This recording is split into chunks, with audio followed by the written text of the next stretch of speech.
이삭이 야곱을 불러 그에게 축복하고 또 당부하여 이르되 너는 가나안 사람의 딸들 중에서 아내를 맞이하지 말고 일어나 밧단 아람으로 가서 내 외조부 부두엘의 집에 이르러 거기서 내 외삼촌 라반의 딸 중에서 아내를 맞이하라. 전능하신 하나님이 내게 복을 주시어 내가 생육하고 번성하게 하여 내가 여러 족속을 이루게 하시고 아브라함에게 허락하신 복을 내게 주시되 너와 함께 내 자손에게도 주사 하나님이 아브라함에게 주신 땅 곧 내가 거류하는 땅을 내가 차지하게 하시기를 원하노라.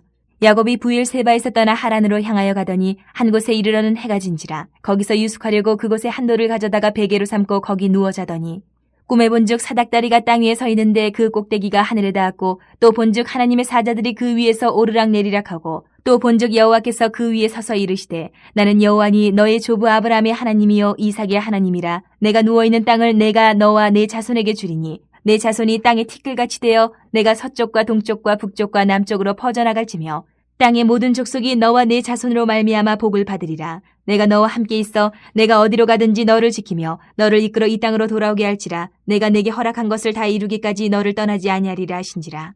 야곱이 잠이 깨어 이르되 여호와께서 과연 여기 계시거늘 내가 알지 못하였도다. 이에 두려워하여 이르되 두렵도다. 이것이여 이것은 다름 아닌 하나님의 집이요 이는 하늘의 문이로다 하고 야곱이 아침에 일찍이 일어나 베개로 삼았던 돌을 가져다가 기둥으로 세우고 그 위에 기름을 붓고 그곳 이름을 베델이라 하였더라. 이 성의 옛 이름은 루스더라. 야곱이 서원하여 이르되 하나님이 나와 함께 계셔서 내가 가는 이 길에서 나를 지키시고 먹을 떡과 입을 옷을 주시어 내가 평안히 아버지 집으로 돌아가게 하시오면 여호와께서 나의 하나님이 되실 것이요 내가 기둥으로 세운 이 돌이 하나님의 집이 될 것이요 하나님께서 내게 주신 모든 것에서 10분의 1을 내가 반드시 하나님께 드리겠나이다 하였더라. 오늘 함께 나누어 읽은 이 창세기 28장 이 말씀은 야곱이 인생 중에 가장 초라할 때의 이야기입니다. 가장 초라할 때 이야기. 야곱의 지금 모습을 보면 승리한 사람이 아니에요. 상속의 축복을 받았음에도 불구하고 승리한 사람이 아닙니다. 도망치듯 집을 떠났고 형 에서를 피해서 지금 멀리 도망가는 처지예요. 손에 쥔 것도 없고 머리 둘 곳도 마땅치 않아서 돌을 베개 삼아서 그냥 노숙을 하고 있는 그런 모습이에요. 정말 초라한 모습입니다. 그런데 그 초라한 모습 가운데 그날 밤에 하나님께서 야곱을 찾아오십니다. 우리는 보통 그렇잖아요. 내가 좀 주변이 정리가 되고 좀 깔끔해지고 내 믿음도 조금 반듯해지고 삶이 좀 안정이 되면 하나님 앞에 잘 예배할 수 있겠다. 하나님 만나러 나올 수 있겠다. 제가 한 번씩 이렇게 만나는 분들 얘기해도 이렇게 그래요. 지금 좀 바쁜 일이 있어서 좀 어지러우니 이거 좀 정리되면 나가겠습니다. 이런 분들이 있어요. 그런데 오늘 이 창세기 28장의 야곱의 모습 찾아오신 하나님의 이 때를 보면 정반대예요. 정반대. 정돈된 사람만 찾아오시는 분이 아니시다라는 거예요. 하나님은. 깨진 자리에, 어두운 자리에, 외로운 자리에, 두려운 자리에 그때도 하나님은 찾아오십니다. 그리고 그 자리에서 하나님의 약속을 주시고 하나님의 임재를 보이시고 끝까지 붙들어 주시는 분이 하나님이시다.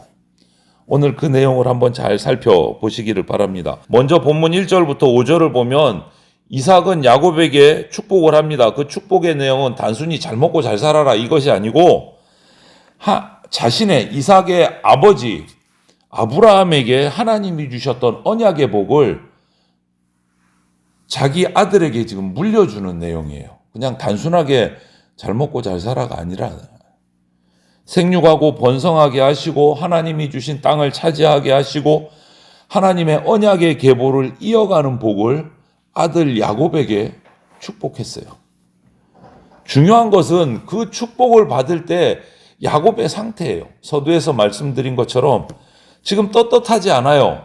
거짓말을 해서 속임수를 써서 장자인 형이 받을 축복을 자기가 지금 빼앗은 상태예요. 떳떳하지 않아요. 속임수가 막 있는 사람이에요. 그런데도 하나님은 야곱을 버리지 않으시고 하나님의 언약의 그 자리 안에 붙들어 두세요. 이것이 하나님의 은혜입니다. 야곱이 잘나서 그런 거 아니에요. 축복받은 거 아니에요. 하나님이 신실하시기 때문에 이렇게 되는 거예요. 여러분, 우리 과거가 깨끗해서 구원받았다? 아니요. 그렇지 않습니다. 우리의 현재가 정말 완전해서 하나님이 쓰신다? 그것도 아닙니다. 하나님은 언약에 신실하신 분이십니다. 그래서 연약한 사람을 붙드시고 넘어졌던 자도 다시 세우시고 도망가는 자의 길도 하나님의 뜻 안으로 바르게 이끌어 가시는 분이 하나님이세요. 여기서 우리는 복음을 발견할 수 있는 겁니다. 하나님이 이 약하고 도망가는 야곱을 붙드신 것처럼 하나님은 예수 그리스도 안에서 저와 여러분을 붙들어 주십니다. 우리 받은 구원은요, 내가 성실해서 아니요, 하나님의 약속 위에 서 있기 때문에 받는 겁니다. 내 손으로 아니요, 하나님의 손이 강하기 때문에 구원받는 겁니다. 그러니까 내가 부족하다고 낙심할 필요가 없어요. 하나님 앞에 나와 엎드려 있기만 하면 돼요. 하나님은 언약을 따라 당신의 백성을 이끌어 가시는 분이시다라는 겁니다. 이렇게 야곱은 도망길에 잠들어서 꿈에서 환상을 봅니다. 꿈에서 하늘에 이어져 있는 사닥다리를 보고 그 꼭대기가 하늘에 닿아 있고 하나님의 사자들이 오르락 내리락 하는 모습을 봐요. 그리고 그 환상 속에서 꿈속에서 하나님이 하시는 말씀을 듣습니다.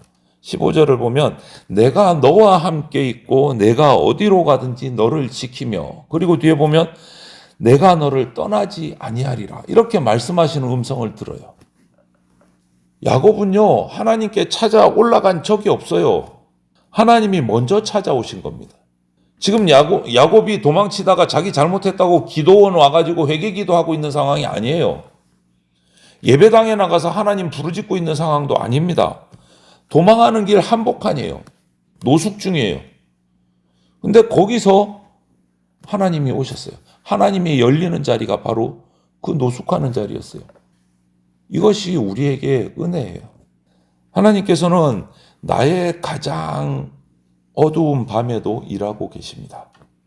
우리가 버려진 것처럼 느끼지만 하나님은 떠나지 않으십니다. 당신이 한번 택하신 백성을 떠나는 법이 없으세요. 혼자라고 나는 느끼지만 하나님은 벌써 거기 계십니다.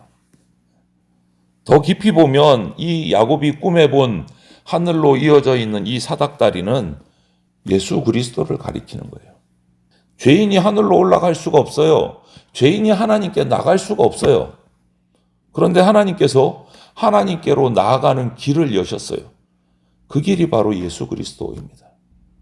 예수님 안에서 하늘이 열렸고 하나님과 죄인이 화목하게 됐어요. 그래서 예수님이 참 베델이시고 참 성전이시고 하나님께 나아갈 수 있는 우리의 유일한 길이 되십니다. 그러므로 저와 여러분들이 두렵고 외롭고 이런 환경을 만날 때 그 환경만 보고 있지 말아야 합니다. 돌베개만 보고 있어서는 안 돼요. 베델의 하나님을 봐야 됩니다. 십자가와 부활로 우리와 함께 계시는 예수 그리스도를 봐야 돼요.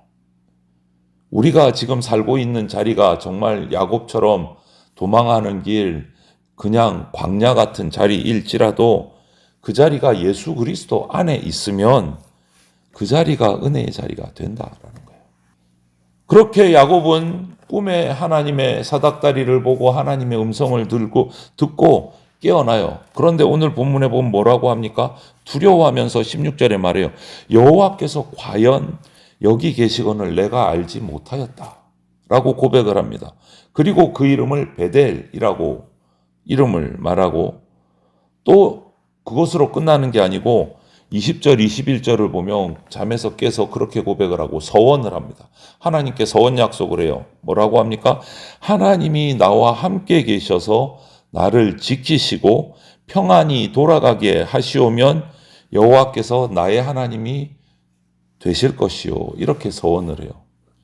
이 서원의 내용을 보면 야곱의 믿음은 아직 조금 미숙합니다. 아직 미숙해요. 왜냐하면 서원을 하는데 조건이 붙어 있어요. 완전히 성숙한 신앙은 아니다라는 거예요. 나를 지켜서 보호해서 돌아오게 하시면 나의 하나님이 됩니다. 그러면 안 지켜주시면 나의 하나님 아닙니다. 이렇게 되는, 아직은 조금 미숙해요. 온전한 믿음이 아니에요. 그런데 이것이 중요한 것은 첫 걸음이 믿음의 첫 시작이다라는 거예요. 야곱에게. 처음으로 하나님이라고 부르고 인격적으로 하나님을 붙들고 하나님을 바라보기 시작한 첫걸음이에요. 미숙하지만.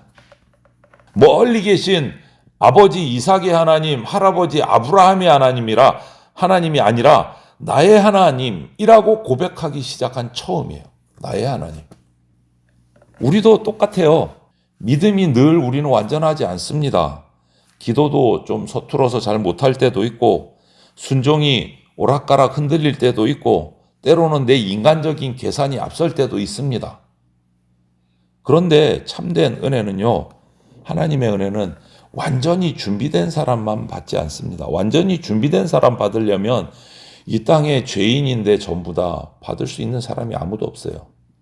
하나님은 이 미숙한 야곱도 버리지 않으시고 오랜 세월, 오늘 이후로 계속 다듬으셔서 결국은 이스라엘로 만드십니다. 이스라엘. 바로 이게 복음이에요, 여러분. 우리가 하나님을 붙드는 힘보다 하나님이 나를 붙드는 힘이 더 크고 그 은혜가 더 큽니다. 그래서 올바른 성도는 자기 믿음의 크기를 자랑하지 않습니다. 자랑할 수가 없어요. 붙드시는 하나님의 그 신실하심을 자랑하지. 그리고 올바른 성도는 오늘 우리도 완전해서 예배드린다고 고백하지 않습니다. 붙드시는 하나님의 은혜가 감사해서 예배드리는 거지. 하나님이 사랑하시는 성도 여러분, 오늘 본문을 잘 묵상하시면서 기도하시기를 바랍니다. 도망자의 밤에도 하나님은 일하고 계십니다. 외로운 길에도 하나님은 함께 하십니다. 미숙한 믿음도 하나님은 버리지 않으십니다. 하나님은 야곱에게 하신 약속을 지키셨어요. 그리고 그 하나님이 오늘도 예수 그리스도 안에서 저와 여러분들, 당신의 백성을 끝까지 붙드십니다. 두려워하지 맙시다. 하나님이 이 자리에 함께 계십니다. 그래서 오늘 하루도 나와 함께 계시는 하나님, 내가 좀 미숙해도 나를 버리지 않고 붙들어 주시는 이 하나님을 확실하게 믿고 오늘 하루 믿음 가운데 살아가는 저와 여러분들이 다 되시기를 주님의 이름으로 축원을 드립니다. 아멘.